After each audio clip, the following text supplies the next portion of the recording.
How are you? I'm fine, and you? I'm doing good. How's your fight week been so far? I know you always have so much media responsibilities and stuff when you fight here. Yeah, of course, but I can manage this. I'm okay with this. I'm okay. And your whole career has been go, go, go since you came into UFC. You came in only at 3-0. Do you look at this as a time to kind of step back a little, rebuild, or are you still kind of on the train?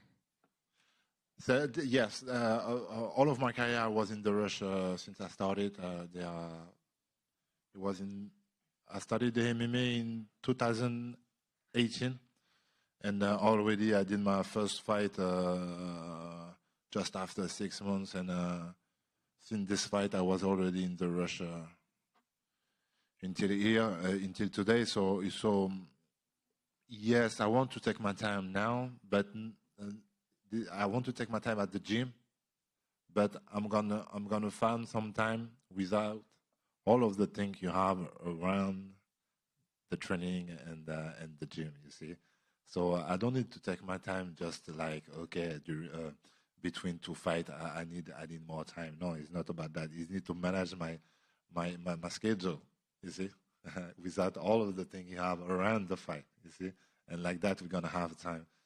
And this is exactly what we manage now. We was in the rush, like it's yeah. When you have a lot of opportunity like me, because I was already shining on the light really quickly, it was really normal to open the door everywhere to build my brand. You see, but now everybody know who is here again. So now I'm gonna take maybe more time just for the training, just that's it, and the family. And I know you were disappointed from your last fight. Was it tough seeing kind of the fans being disappointed as well? Like you've achieved so much in your career, you've done it so fast. So was it hard to see fans get disappointed? Because at the same time, it's because the expectations are high when it comes to you, right? Of course.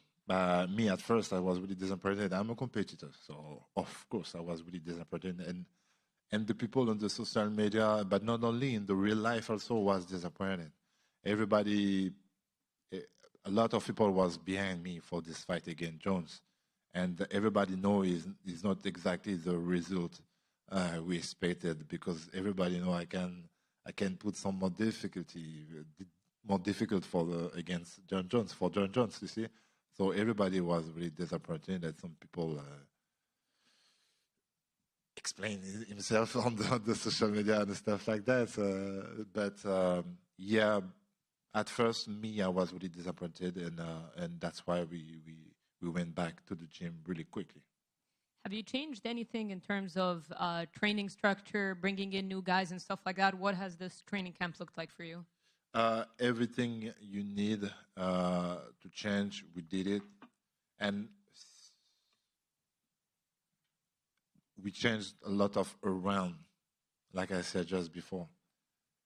I think me to be more focused on me, just me, and not around me. You see, and this is exactly we did, and yes, and to preparing this fight during the camp for John Jones, this had a lot of experience for me. Even if I lost my fight, it was a big experience for me as a fighter, but also as a human, as a person. And today, yeah, every experience really painful build you stronger. You see, so this is who I am now. And you're fighting Spivak. He's been booked for 5 rounds before, but he's never gone 25 minutes. You have. So how much do you feel like that's going to play to your advantage? This is a big news for me. You see, I was really sure he did already 5 rounds. But no matter. I just want to be the best version of myself. We did a lot during the camp. We had a big guy, Cyril Marais, a champion in the World Cup, but also in the Olympic game in judo. And everybody know Spivak have a big background in the judo, and he used very well during this fight. And so that's why we did a big focus on it. like every time we think we are maybe better on the striking game. So for sure, you're going to go on this way to try to push me and to have a clinch and to go down. And one more from me. Tom Aspinall is supposed to be coming here. You responded to him on Twitter. He said he wants the winner of this fight. Do you see that as a kind of a logical next step for you if you can beat Spivak? The better way for me, no, not this way. The better way for me, the better schema for me is to do exactly what we did the last years. To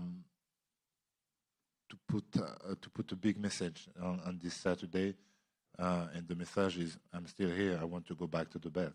This is my better way to go, the short way to go to the belt. Merci. So, with the Jon Jones fight, when you look back and reflect on that, do you feel that your performance was based on how good Jon is, or that the fact that you just had a very bad night at work? Both. Jon Jones is a really, really great fighter, and he did very well. And we knew already he would like to go on the grand game. And at this moment, I did a mistake, you see. So this is my fault also. But he did it very well. So this is his fault also. So, yeah, so both.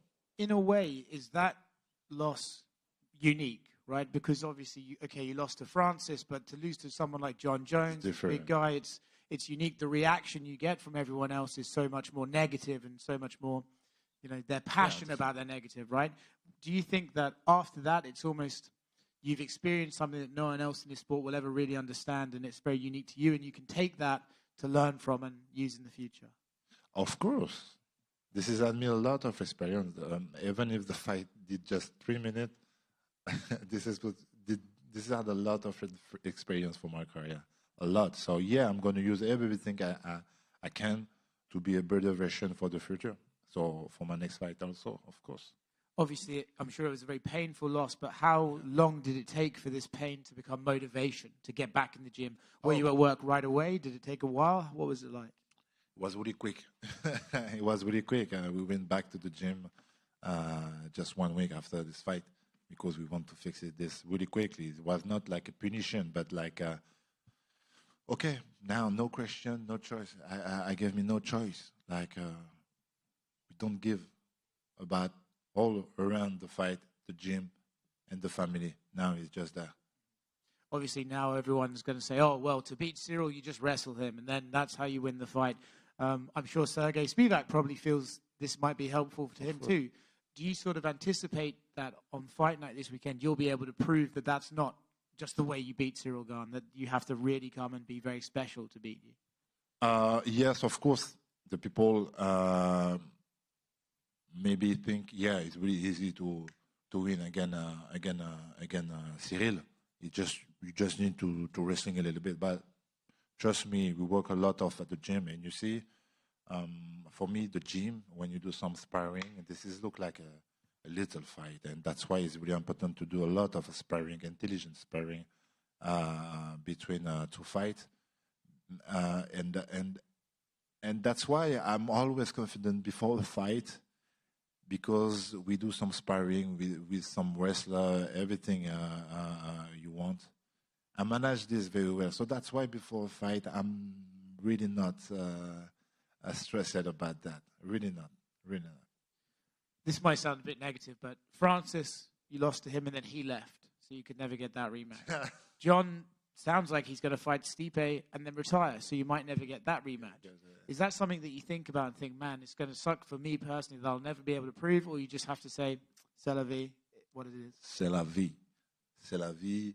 And I'm not this kind of guy like, I don't have any nightmare like, no, that's okay. Okay, he won. I don't have my revenge, but that's okay. That's okay. I'm going to have my revenge against another guy. I just want to prove to myself I can be a better version of myself step by step. If you fight Tom Aspinall, do you fight him in London or Paris? This is a great question. Maybe you need two fights. Maybe, like I said, you're gonna have one first in London or Paris, and the revenge in London or Paris. And then the trilogy in Las Vegas. Huh? Yeah, I think it's gonna be Las Vegas. Cyril, over here. Yeah. It's your 7th straight main event since you fought Junior Dos Santos in 2020. Do you enjoy being in the spotlight and being the poster boy? Can you repeat, please? Sorry. It's your 7th straight main event since you fought against Junior Dos Santos. Do you enjoy being in the spotlight?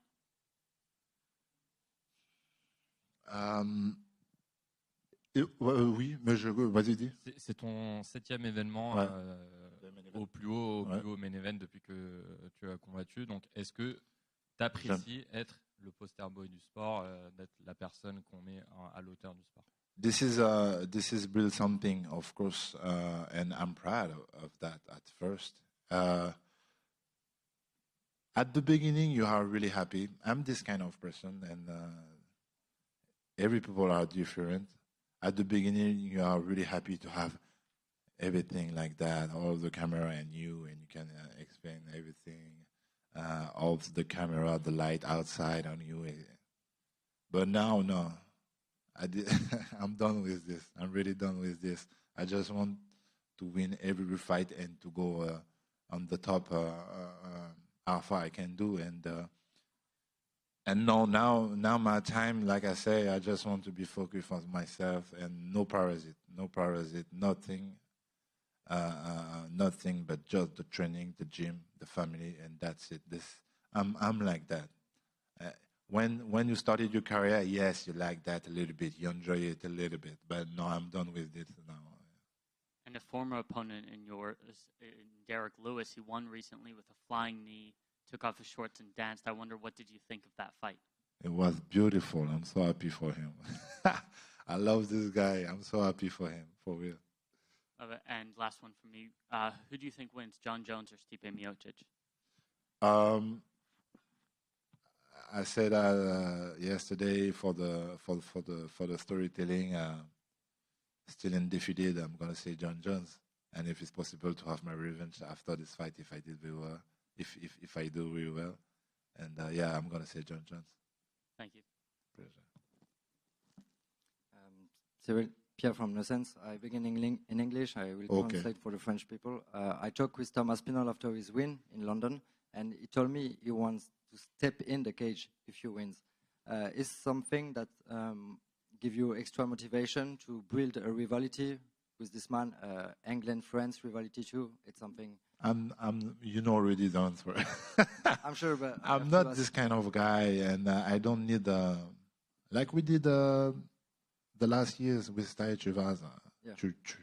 Tuivasa can be my friend for real, but we did a big war. Like, don't need to be a bad person or to do something like wrong or something no, I don't need that. I don't need that to do a war. And I talked with Soeb Bouafia, a French boxer who will compete in the Olympian, and he told me that today you are a different guy. What's happened with the French people after the last fight changed something in you, and he told me he's not the bon gamin anymore. What you have to tell us about that? This is my friend. This is my brother. Yeah. No, I'm still the bon gamin. I'm still the same person. But yeah, we fixed some stuff also in the gym. The way how we're going to train during the sparring and what we're looking for. And yes, maybe you're talking about now we try to finish also the sparring sport now. You see, so this is the little different than before. And yeah, but I'm still the same person. For be exact, he told me you were Spider-Man, and today you're like more Venom. So it was his word, but we will see that on Saturday. And the last question, can we expect a game plan like the game plan Sean O'Malley used against Aljamain Sterling, or do you want to show something in your ground game? I don't want to prove anything. I just want to win my fight at first, and so if I can stay on my feet, it will be better. Of course, like O'Malley did, he did very well. We had a lot of examples like that, but yeah, to impose my style, yeah, this is my job. Thank you very much, and Pleasure. good luck. Merci beaucoup. Merci, mon gars.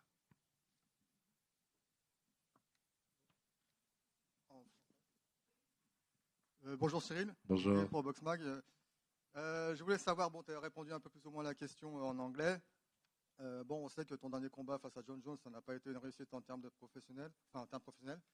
Mais on a vu que c'était quand même assez difficile pour toi aussi au niveau humain. Parce que tu n'attendais pas forcément à ce retour par rapport à tes fans et tout. Est-ce que, enfin, tu peux revenir un peu avec nous sur ce côté-là et est-ce que tu as décidé de venir avec des ambitions différentes, avec un style différent Ben, c'est toujours tant qu'on ne le vit. C'est marrant, ça me rappelle une conversation que j'avais eue avec un ami qui était avant moi, qui est un groupe Bon Gamin aussi, qui a le tatou comme moi, Bon Gamin, qui lui est dans la musique et qui lui est un artiste et qui du coup très fragile et beaucoup plus fragile, c'est le bon mot, et qui me disait, et pourtant on n'a pas vécu ce que moi j'ai vécu, mais qui avait peur de ça justement. Et il a vécu un tout petit peu, mais c'est différent parce que c'est la musique. Et il me disait, il n'a pas fait un burn-out, mais il a coupé un moment de temps avec son plaisir qui était de faire la musique parce qu'il avait peur de ça. Donc c'est des choses qui sont fortes quand même, tu vois, qui ne sont pas négligeables. Et ce qu'il me disait, c'est que, parce qu'il sait que je suis quelqu'un de fort, il sait que toute ma vie, j'ai eu des épreuves dans ma vie. Et il sait que je suis fort, à quel point je suis fort, et que j'ai jamais de problème, et que je me plains jamais, et que Cyril, c'est toujours le mec qui est toujours heureux, qui n'a jamais de problème. Moi, j'ai jamais eu de problème dans ma vie, si tu m'écoutes. Mais il m'a dit ça, tant que tu le vis pas, tu sais pas. Tant que tu le vis pas, tu sais pas, tu vois. Et ça, on en a reparlé il y a pas longtemps. Tu te rappelles ce que je t'ai dit? Tant que tu le vis pas, tu sais pas ce que c'est, tu vois. Tu sais pas à quel point c'est compliqué. Et donc, c'est ce qui s'est passé. Donc, ça a été quelque chose, oui, de dur, mais encore une fois, j'ai cette force-là de relativiser et de dire, bon, calme-toi, tu vois, il y a quelques années, tu étais où? Tu vendais du meuble, tu faisais ci, tu faisais ça, calme-toi. Rappelle-toi, on a ressorti une vidéo. Il avait pris une vidéo de moi où on rigolait, il y a quoi? Ben, c'était juste avant mes débuts, où sur mon compte en banque, il y avait des sommes dérisoires. Il y avait des 5 euros par-ci sur le compte commun avec madame, il y avait des 16 euros, des choses comme ça, tu vois. Donc aujourd'hui, ça me fait sourire, tu vois. Et je me dis, bon, relativise quand même, calme-toi. Oui, tu as perdu, tu as un compétiteur, ça fait mal. En plus des fois, de ça, derrière, on peut te le mettre en plein visage. Les gens utilisent un peu le buzz sur ça, sur les réseaux, l'effet des réseaux aussi, qui est un peu trop...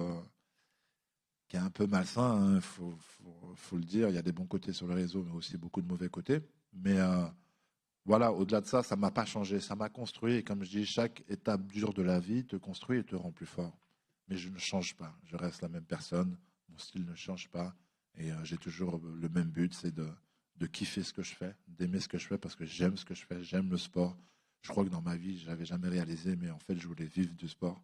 Et aujourd'hui, je le fais, il ne faut pas l'oublier. Et aujourd'hui, je gagne bien ma vie, j'ai une famille, j'ai des beaux enfants et tout va bien dans ma vie. Et c'est ça qu'il ne faut pas oublier.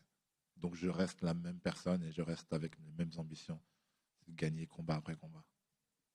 Alors du coup, tu as fait déjà des super combats, tu avais des gros défis, tu as combattu 2 fois pour la ceinture. Mais aujourd'hui, tu reviens d'une défaite où finalement, il est quand même resté un goût amer. Le public, entre guillemets, t'attend au tournant. Est-ce que du coup, tu as un peu la pression? J'ai décidé d'arrêter avec ça. C'est un choix, je crois. Je crois que la pression, c'est un choix. J'ai décidé d'arrêter avec ça. Vraiment, ou bien parce que l'étape que j'ai subie m'a rendu plus fort, ce qui fait que je ne reçois plus cette pression-là. Mais j'ai décidé d'arrêter avec ça. De plus parler d'attente de gens, de mettre la pression de ceci, de cela, Event Paris, devant, devant ton public, etc. Je veux retrouver, c'était un peu mes mots que j'ai eus, je veux retrouver les sensations que j'avais quand j'ai commencé le MMA. Quand j'ai commencé cette discipline, nouvelle discipline, j'apprenais à fond tous les jours. Je kiffais tous les jours, j'allais combattre, je voyageais avec mes amis, je gagnais un peu d'argent, mais c'était juste magnifique. Je gagnais et je veux retrouver ça. Donc je veux m'entraîner et aller gagner mes combats. That's it. Et dernière question pour moi. Bon, comme je disais, tu as fait déjà des super gros combats, super importants, mais au final, celui-là il est très important.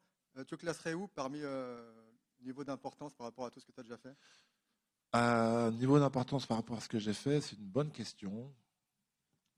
Chaque combat est super important. Malheureusement, je suis très sur le présent, moi, et j'attache énormément d'importance au moment présent. Donc, au jour d'aujourd'hui, tout ce qui est passé et on ne peut pas changer ce qui est passé. Donc, aujourd'hui, je dirais que c'est mon combat le plus important. Merci, Cyril. Plaisir. Ouais, bonjour Cyril. Bonjour. Une question, puisqu'on est à quasiment 1 an jour pour jour du dernier UFC Paris où tu as affronté Tai Tuivasa. J'ai l'impression qu'il y a un petit côté en France où on se hype un peu moins sur cette carte. Est-ce que tu peux nous expliquer si Spivak, c'est un plus gros morceau que Tai Tuivasa ou pas? Spivak est plus dangereux et plus complet que Tai Tuivasa. Tai Tuivasa a une arme très forte et on la connaît, il la maîtrise très bien, tu vois. Mais je dirais que Spivak est un peu plus complet. Donc toi, tu parles de la hype autour de ce combat-là ou...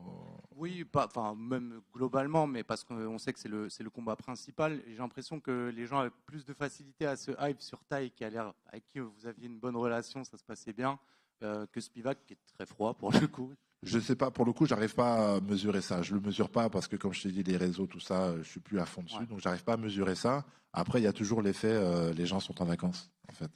Et donc la chance qu'on avait, c'est que le premier event Paris, ça a fait du bruit, c'était le premier event.